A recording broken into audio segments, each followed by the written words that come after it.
Assalamualaikum warahmatullahi wabarakatuh. Halo adik-adik semua, bagaimana kabar kalian hari ini? Semoga selalu sehat dan semangat ya. Oke, kali ini Kak Iva akan membahas tentang materi 2 tentang kegemaranku, mata pelajaran pendidikan kewarganegaraan. Apakah kalian sudah siap? Cus, langsung simak videonya ya.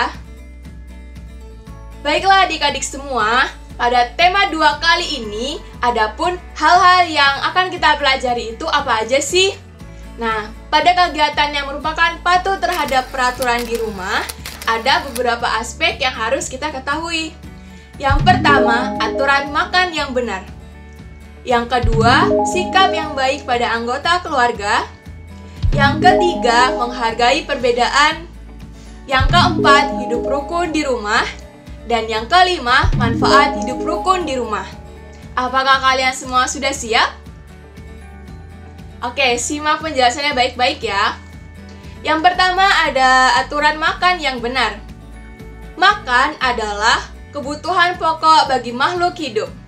Makan merupakan kegiatan mengonsumsi makanan atau minuman yang biasanya untuk menyediakan sumber energi bagi makhluk hidup, sehingga makhluk hidup dapat tumbuh dan berkembang. Makanan juga memiliki aturan sebagai berikut. Yang pertama, mencuci tangan sebelum makan menggunakan sabun dan air bersih. Yang kedua, berdoa sebelum makan. Yang ketiga, saat makan harus duduk. Dan yang keempat, saat makan tidak boleh berbicara ya. Yang kelima, makan harus dihabiskan. Dan yang terakhir, setelah makan, jangan lupa doa setelah makan. Nah, selanjutnya, sikap yang baik pada anggota keluarga. Sebagai anak, kita wajib untuk bersikap baik kepada semua anggota keluarga kita. Baik itu yang lebih tua maupun yang lebih muda dari kita. Tidak ada perbedaan satu sama yang lain.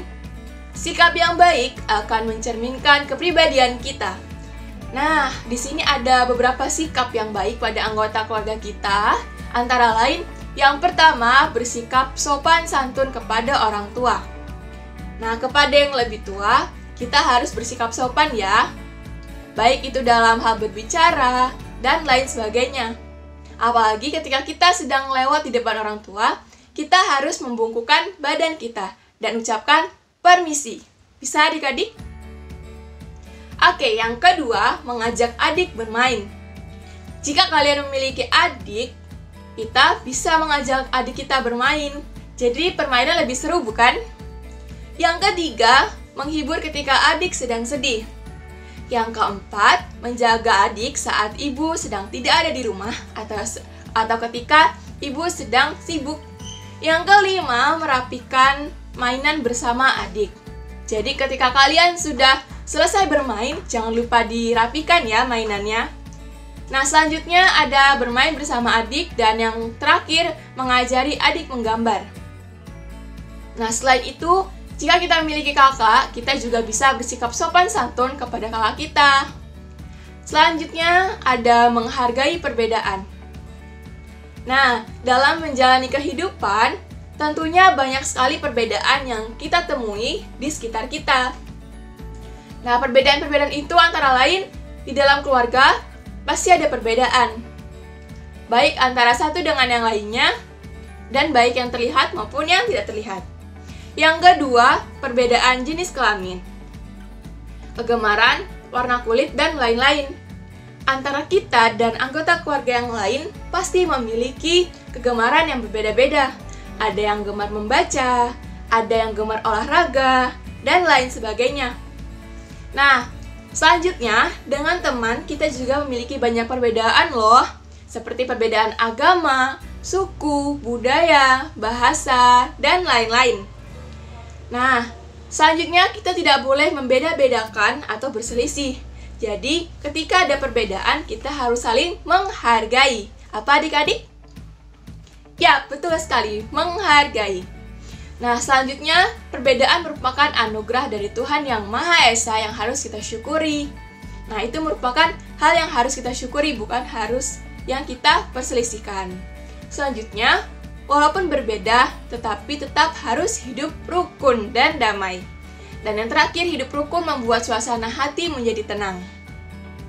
Baik adik-adik, selanjutnya ada hidup rukun di rumah. Sebagai anak yang baik, kita harus selalu menerapkan hidup rukun di rumah. Dengan hidup rukun sesama anggota keluarga di rumah, akan menjadikan hidup menjadi lebih tenang, tentram, dan damai. Banyak sekali loh perilaku yang mencerminkan hidup rukun di rumah, yaitu yang pertama, bisa bermain bersama adik. Yang kedua, tidak mengganggu kakak belajar. Yang ketiga, membantu ayah dan ibu bila sedang sibuk. Dan yang terakhir, menyayangi semua anggota keluarga. Nah, selanjutnya ada manfaat hidup rukun di rumah. Saat di rumah, semua anggota keluarga wajib menerapkan hidup rukun antar sesama keluarga. Dengan hidup rukun akan memberikan banyak manfaat loh adik-adik. Yang pertama, suasana menjadi damai dan tentram. Nah, ketika di rumah suasananya damai dan tentram, pastinya kita juga ikut bahagia kan? Nah, yang kedua, yaitu disayangi oleh orang tua dan guru. Jadi, ketika kita bisa hidup rukun di rumah, pasti orang tua kita bangga dengan kita, dan kita bisa disayangi oleh orang tua kita. Nah, ketika di sekolah juga sama adik-adik, kita harus hidup rukun dengan teman-teman, dengan guru, dan dengan anggota sekolah yang lainnya. Nah, yang ketiga, mempunyai banyak teman. Jika adik-adik hidup rukun, pastinya adik-adik semua memiliki banyak teman. Karena adik-adik semua disegani dan disayangi oleh orang-orang di sekitar adik-adik. Nah, yang terakhir yaitu disayangi oleh teman. Nah, pastinya kita akan selalu disayangi oleh teman-teman kita apabila kita bersikap rukun dan damai. Nah, di sini kita sangat tidak suka ya dengan perselisihan, apalagi pertengkaran, karena itu merupakan hal yang kurang baik. Oke adik-adik, itu tadi pelajaran yang bisa Kak Iva sampaikan tentang tema 2 kegemaranku. Dapat Kak Iva simpulkan bahwa hidup rukun di rumah memiliki banyak manfaat ya. Salah satunya manfaat untuk kita dan manfaat bagi orang-orang di sekitar kita. Oke lah adik-adik, sekian pembelajaran pada kali ini tentang tema 2 kegemaranku. Semoga bermanfaat bagi adik-adik semua. Wassalamualaikum warahmatullahi wabarakatuh.